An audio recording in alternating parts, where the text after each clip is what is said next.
Irmãos, quero saudar a cada um de vocês com a graça e a paz do nosso Senhor e Salvador Jesus Cristo. E dizer da minha alegria de poder estar de volta a esta igreja e participar aqui deste culto, louvando ao nosso Deus por tantas bênçãos e juntos com os irmãos também louvando a Deus pela obra missionária desta igreja. E particularmente eu trago então o nosso muito obrigado, né, por estes vários anos já de parceria desta igreja conosco no trabalho missionário no Senegal. Agora em setembro, se Deus quiser, próximo setembro, deverei estar completando 15 anos de chegada naquele país e de caminhada ali, né, a serviço do Senhor. E como é importante, né, os colegas missionários aí podem testemunhar comigo, como é importante a gente saber que não estamos sozinhos, né? Mas Deus tem colocado pessoas, igrejas conosco para este objetivo a ser alcançado, que é vidas sendo salvas através do Evangelho de Jesus. Então, transmito aqui a nossa gratidão a Vivian e eu, né, antes Marília e eu também, e então a nossa gratidão a esta igreja por esses vários anos de investimento na oração e também financeiramente.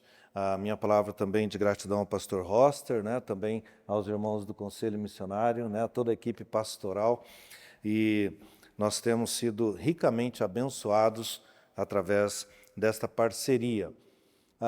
Irmãos, quero também aqui agradecer, né, pelas orações em relação ao tempo, né, que passei, aqui a perda da Marília, né, que foi acompanhado aqui pelos irmãos.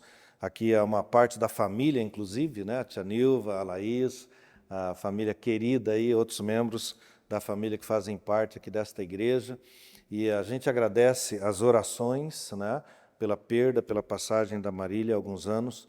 E Deus direcionou a minha vida, né, e já pude aqui trazer uma vez a Vivian para apresentar a igreja, e agora o Pierrinho, né, o Pierre está com 4 meses e 1 semana, né, então uma graça o garotinho, né, que veio para alegrar nossas vidas também, e estamos nesse período aí desde o nascimento dele, né, um pouquinho antes, por causa da questão das restrições de viagem nas empresas aéreas, mas agora estamos em oração quanto ao retorno para o Senegal, né? E a gente compartilha esse motivo de oração com os irmãos. Não sei se todos estão acompanhando, o Senegal está numa turbulência política muito grande, né? Então, nas últimas semanas, últimos meses, a questão, né, da sucessão presidencial, as eleições estão marcadas para final de fevereiro, então até lá a perspectiva não é muito boa, né? E já tem acontecido mortes, são em torno de 500 presos nas manifestações e tudo mais. Então, nós estamos em oração quanto ao bom momento de retornarmos, mas também podemos louvar a Deus, porque mesmo à distância, diariamente, né, estamos acompanhando os trabalhos, tanto nas aldeias, que é uma das frentes nossas de atuação, né, o trabalho de evangelização e plantação de igrejas no Senegal. O Senegal é um país, irmãos, com cerca de 17 milhões de habitantes, dos quais mais de 90% são muçulmanos animistas, né? Os católicos são em torno de 4 ponto alguma coisa, e os evangélicos, numa estatística mais otimista, seriam são em torno de 0,5%, né?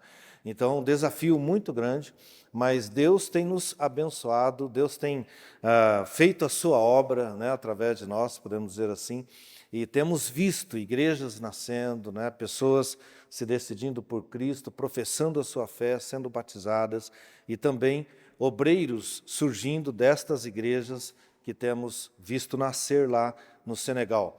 Inclusive, através da instrumentalidade também, estes obreiros do seminário, né? O seminário que começamos lá há alguns anos, já temos obreiros formados, pastores em igrejas, servindo, entregamos mais 4 agora em outubro. Quando estivemos lá, fizemos a formatura de mais 4 e temos mais, na média, de 6 alunos regulares, sem contar outros que fazem um módulo ou outro.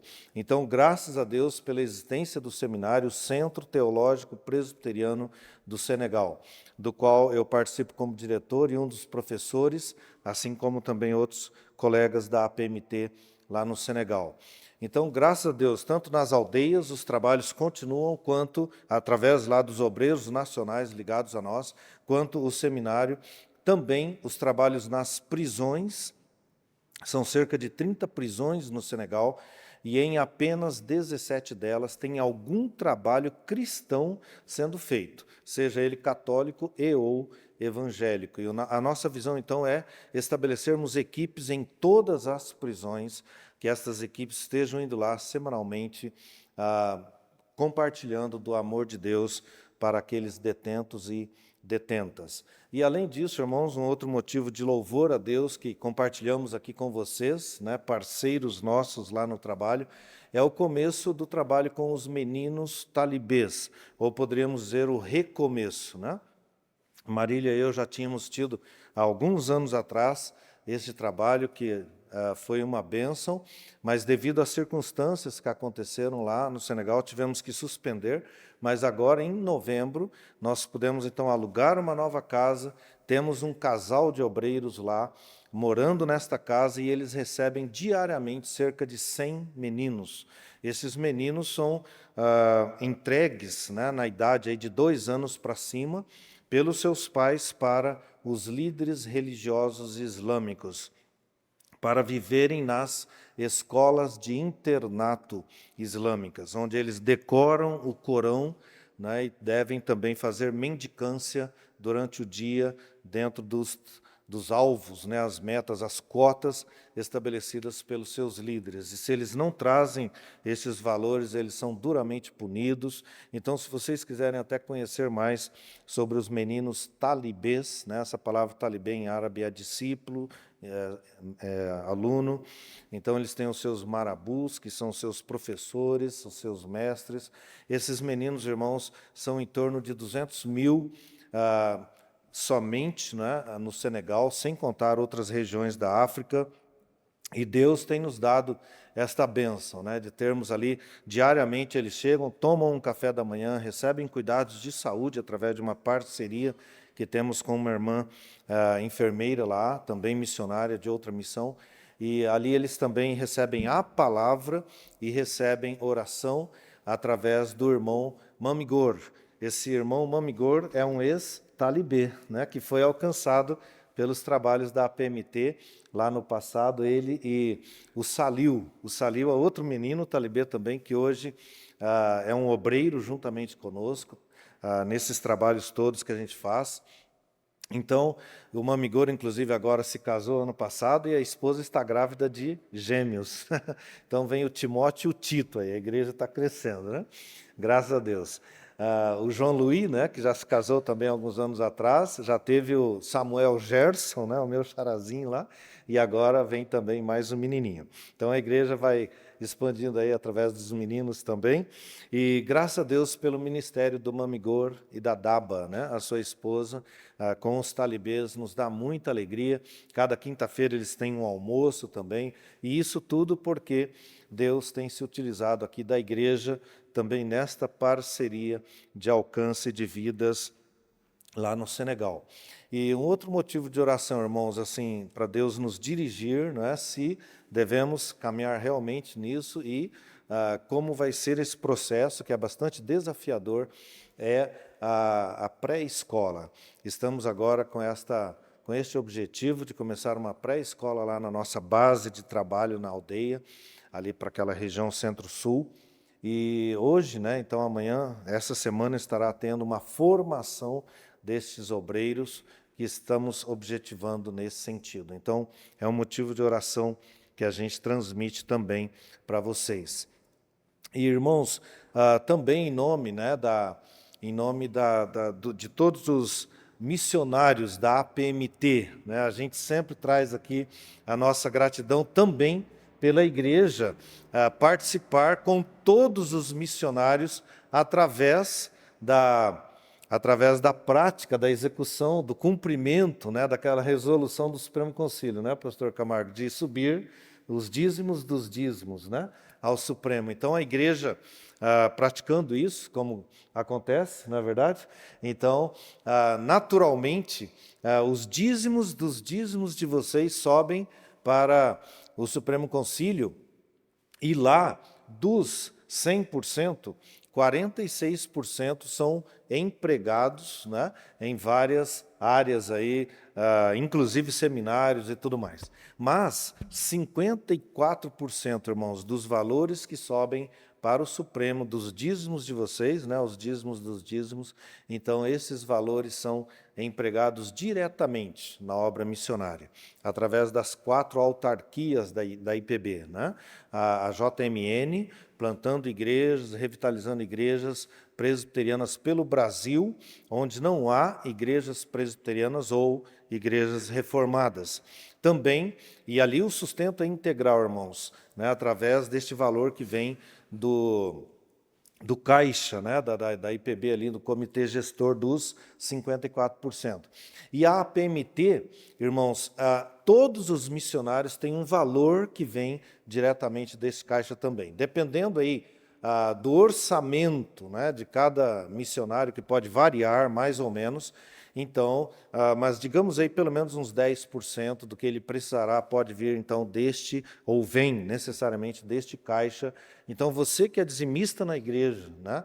Você que participa aqui na igreja, esta igreja então cumpre com esta determinação, naturalmente, você já está participando em todos os projetos missionários da IPB através da APMT pelo Brasil e pelo mundo, né?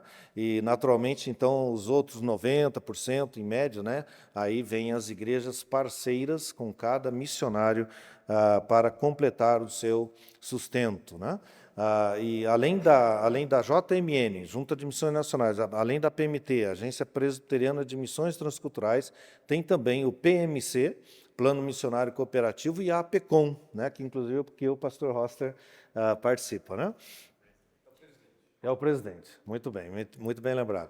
Então, a APECOM também tem verba a partir destes 54%. E eu tenho compartilhado, então, nas igrejas, né, irmãos, essa bênção do nosso tempo da IPB atual, que é um tempo que a gente pode considerar realmente uma igreja missionária, uma igreja que está em movimento para alcançar muitas vidas pelo Brasil e pelo mundo com o Evangelho.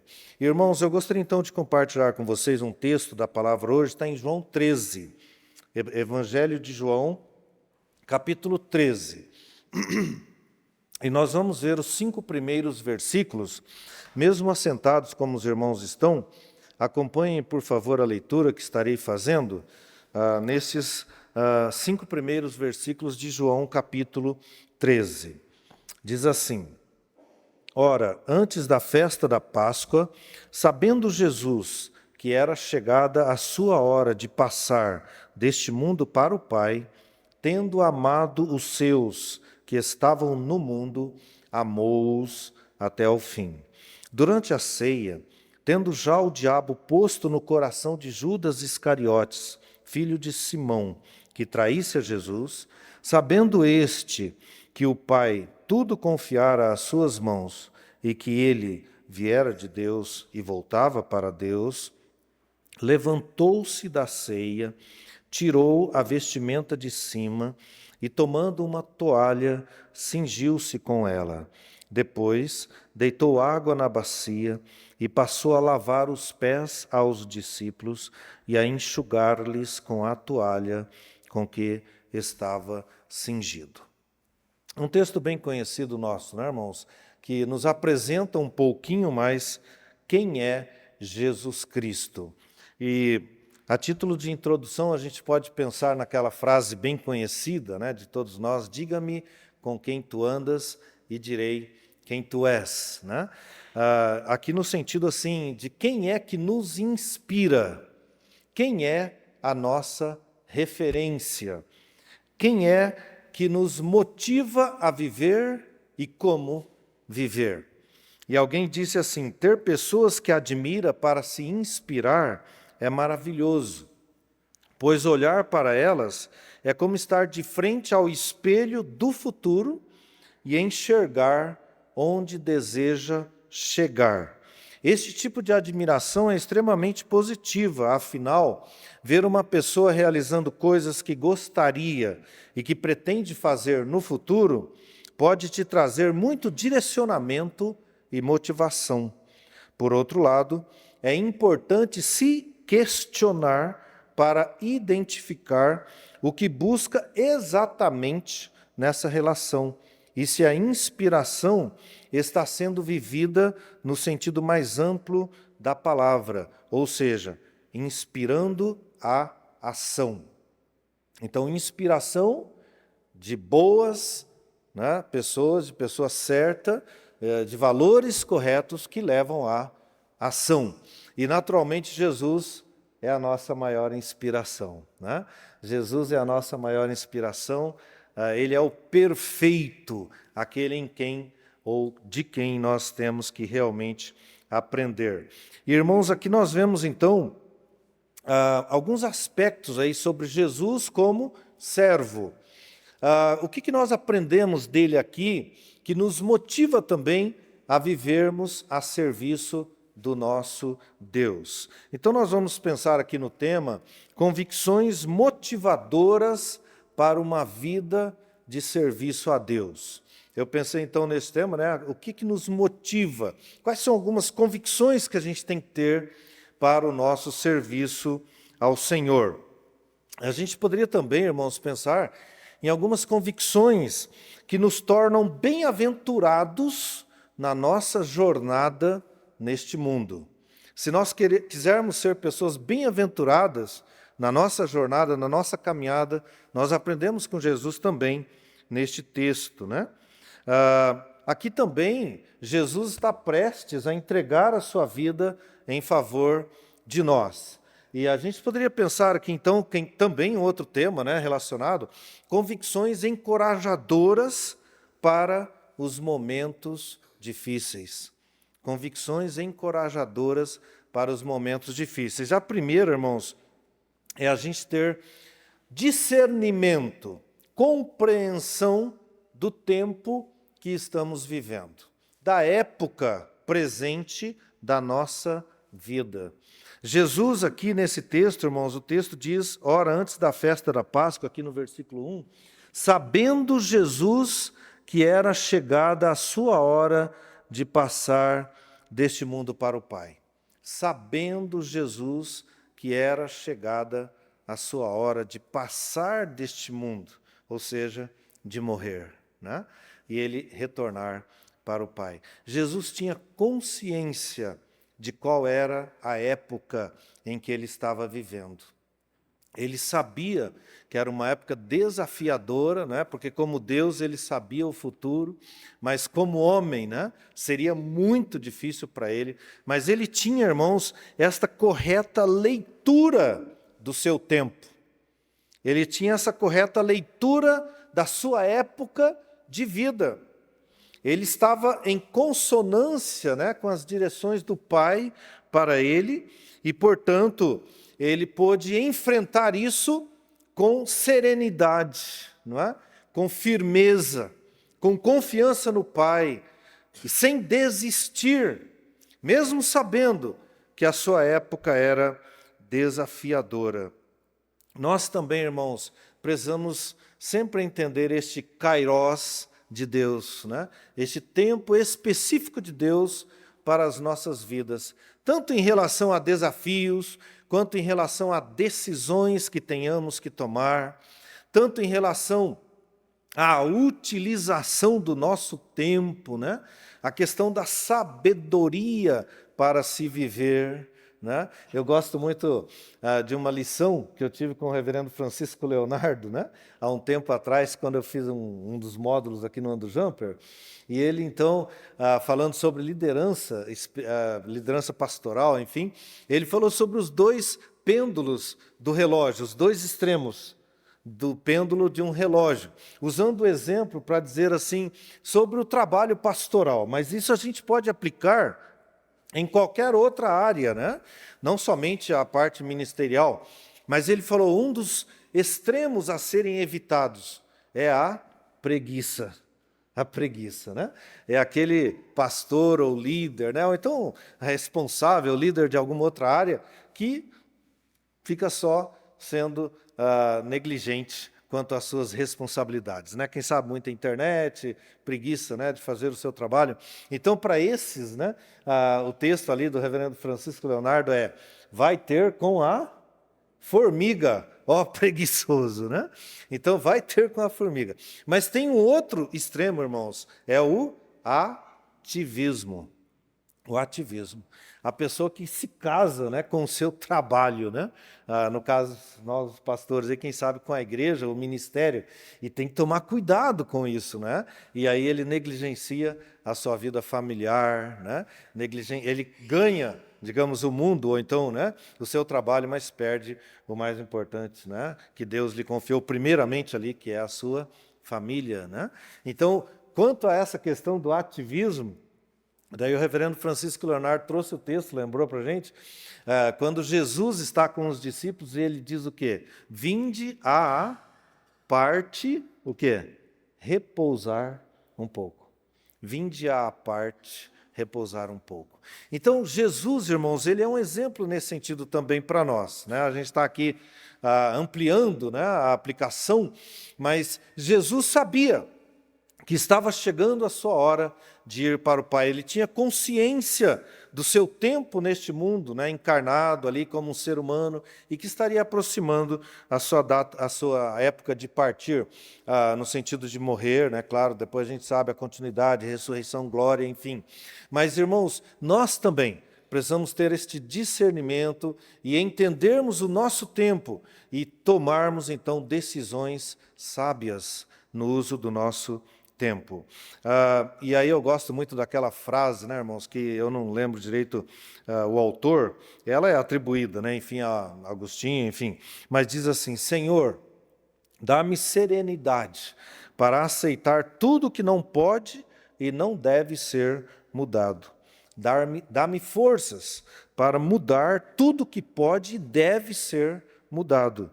Mas, acima de tudo, dá-me sabedoria para distinguir entre uma e outra. É muito boa, né? Essa frase no sentido que Deus nos dê sabedoria. O que a gente pode mudar, vamos fazer, vamos agir.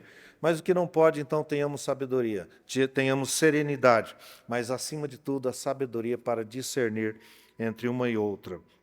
Então, nós vimos, irmãos, que Jesus tinha esse discernimento do tempo em que ele vivia. Segundo lugar, irmãos, ele tinha uma correta leitura, também o entendimento das pessoas à sua volta. Quem são as pessoas que estão à nossa volta? E aqui a gente pode ampliar um pouquinho para termos discernimento dos desafios à nossa volta, quem sabe até inimigos que possam atuar, ou obstáculos que possam atuar na nossa vida para que nós não prossigamos como devemos. E aqui está, então, irmãos, o texto ali do versículo 2. Durante a ceia, tendo já o diabo posto no coração de Judas Iscariotes, filho de Simão, que traísse a Jesus. Então, ali, o diabo já estava agindo na vida de Judas, né? Mas também, nós vemos no versículo 11, né?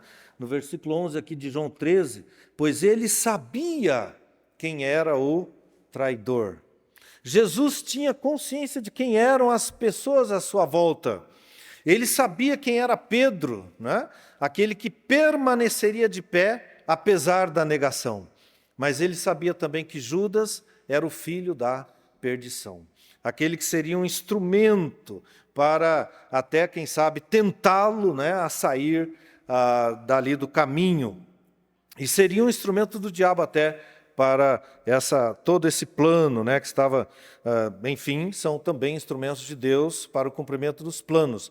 Mas, irmãos, é importante nós estarmos apercebidos de quem são as pessoas à nossa volta e qual é a contribuição, ou poderíamos mudar a palavra para influência dessas pessoas na nossa vida. Mesmo com Pedro, ele não se deixou levar, né, por uma palavra maldita, né, uma palavra não sábia, uma palavra que estava vindo não do Pai, não do Espírito Santo. E então Jesus repreende, rejeita isso, rechaça, né, esta palavra. É interessante que ele fica com Pedro.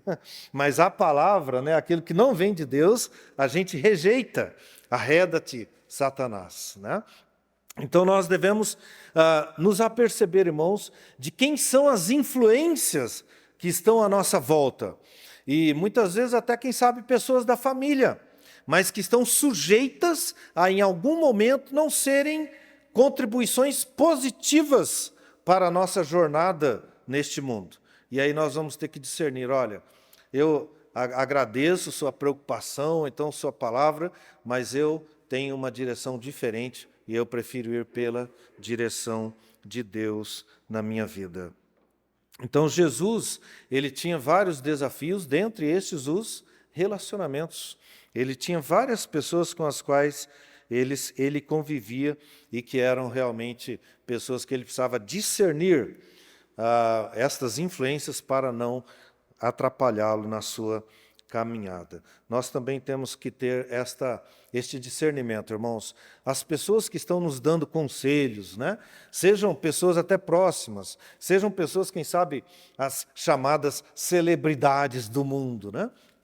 Qual é o filtro que nós temos que utilizar para receber ou não estas palavras? Naturalmente que é a palavra de Deus, né? O que Deus nos fala é o filtro que nós devemos utilizar para aceitarmos ou não palavras que nos são dirigidas. Então nós já vimos aqui algumas, irmãos, lições ao tempo em que nós estamos vivendo, os desafios, né, das pessoas à nossa volta. E, em terceiro lugar, irmãos, o correto entendimento da missão a nós confiada. Aqui diz, né, que Jesus sabia que o Pai tudo confiara às suas mãos. Jesus tinha certeza, ele tinha consciência de por que ele estava aqui neste mundo. E ele não desviou o foco, né? E o foco dele era cumprir a vontade do Pai. Ele sabia que a missão dele implicaria, inclusive, em sofrimento, em morte, em pagamento de um preço, né? Em doar a sua vida pelas suas ovelhas. Mas ele não desiste, ele mantém o foco e ele pode dizer lá na cruz, né, aquela frase com duas palavras, né? Está consumado. Porque ele sabia qual era a sua missão e ele trabalha nesse sentido, ele caminha nesse sentido e ele cumpre a sua missão. Então ele sabia a missão para a qual ele veio. E claro que a pergunta para você e para mim é, nós sabemos a nossa, né? Nós temos um objetivo de vida maior do que somente existir, né? Nós temos um objetivo de vida que é abençoar vidas, que é sermos instrumentos de Deus também, para que outras pessoas sejam alcançadas pela sua graça, para que Deus seja glorificado através de mais vidas se unirem a nós na glorificação a Ele. Esta é a pergunta também. E em quarto lugar, irmãos, aqui nós vamos sair um pouquinho dos três normais. E em quarto lugar, irmãos, aqui Jesus nos ensina também esta consciência da sua origem. Diz aqui que, sabendo que o Pai tudo confiara às suas mãos e que ele viera de Deus. Ele viera de Deus. Está aqui no versículo 3. Né? Jesus sabia da sua identidade espiritual, digamos assim. Né? Porque ele era homem e Deus, nós somos homens, né? Mas nós somos homens, pessoas, seres humanos nascidos em uma família, temos um sobrenome a carregar e até a zelar, né, de alguma forma. Enfim, nós temos uma identidade familiar terrena. Ok, mas a pergunta é, nós temos também consciência, né, entendimento da nossa identidade espiritual do nosso novo nascimento, né? Aonde nós vivemos, aquilo que nós fazemos, como nós nos comportamos, como nós agimos e reagimos, como nós somos mordomos, né? Dos valores a nós confiados, né? Valores que podem ser os financeiros, claro, isso é importante, mas mais do que isso, capacitações, formações, né?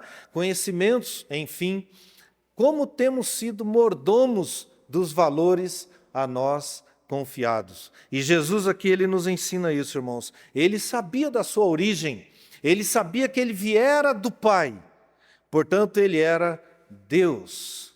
Nós também precisamos nos lembrar disso em várias situações, que com certeza, se nós agirmos segundo a nossa natureza espiritual, nós vamos ser distinguidos daqueles que vivem na sua natureza carnal.